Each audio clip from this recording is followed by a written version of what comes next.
After a whirlwind couple of weeks, Liège-Bastogne-Liège brings the Spring Classic season to a close.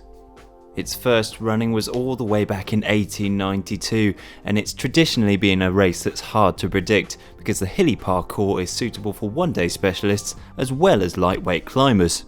Here are the main men to watch in 2015. In his last 8 participations at Liège-Bastogne-Liège, Alejandro Valverde has finished on the podium 6 times, winning the 2006 and 2008 editions to boot. He loves these races, and coming off the back of 3rd Amstel Gold and victory at Flèche Wallonne, his confidence and that of his team Movistar will be sky high. World champion MICHAL Kwiatkowski got the so-called curse of the rainbow jersey off his back last Sunday by winning Amstel Gold. He'll go into Liège more relaxed and with less pressure on his shoulders, and that often is a good thing. Given his form and the fact that he's aimed his first peak for this part of the year, it wouldn't be a surprise to see him doubling up here in Belgium. Joaquim Rodríguez has never won Liège, but he's been as close as you can get on 2 occasions, once missing out to Andy Schleck and more recently to Dan Martin. With the likes of Gianpaolo Caruso and Daniel Moreno also riding for Katusha, they'll have a range of strong options, but it's Rodríguez that they'll place their support behind when it comes to the crunch. It's been a quiet season so far in terms of victories for 2013 world champion Rui Costa, but he has been consistent. 11th in Oman, 4th in Paris-Nice, 7th in the Basque Country, and then 4th last week at Amstel.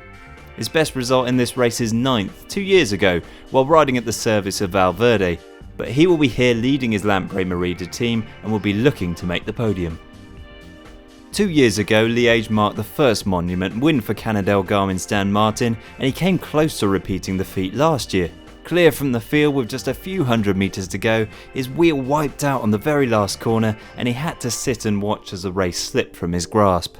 He'll be back this year more determined than ever. He made the front group in Amstel and hit the deck at Flèche Wallonne, but it's Liège which suits the Irishman's characteristics down to the ground. SERGIO HENAO has played the role of domestique for several years in the Grand Tours, but on Sunday he'll transform into Team Sky's main weapon as they aim to land the first monument in the team's history. The Colombian has made an impression in the few races he's ridden this year, with 2nd overall at the Vuelta by Vasco and an encouraging 7th at Flèche Wallonne. Winner here in 2011 when he achieved the Ardennes Triple Crown, Philippe Gilbert would dearly love to add another win in what is effectively his home race. Having been unable to repeat his victory in Amstel, he'll be hungry to make up for it here, and despite crashing out of Flèche Wallonne, he should be back on Sunday to head up a very strong BMC team. A surprising 5th place finisher at his debut in this race in 2014, Domenico Pozzovivo will return this year, eyeing another strong performance. With the Giro d'Italia not far away, the 32-year-old is approaching his first peak of the season, and the regular steep hills in the finale of La Doyenne should suit a lightweight climber like Pozzovivo. A run of impressive results this year has seen Tony Gallopin's stock continue to rise. He comes into Liège on the back of strong displays at the Étoile de Bessèges and Paris-Nice, not to mention the 3 top finishes so far in the Spring Classics. Lotto Soudal love to be aggressive in the one-day races, so don't be surprised to see an attack from Gallopin or his talented young teammate Tim Wellens. For a rider of just 24 years of age, WILCO KELDERMAN already has a wealth of experience at the top level. He hasn't ridden Liège-Bastogne-Liège since 2011, but the talented climber has all the attributes to finish strongly this year. 10th at Flèche Wallonne suggests he's feeling good, and he should get full backing from his Lotto NL Jumbo team. He's very much an outsider in terms of odds, but we love an underdog at GCN.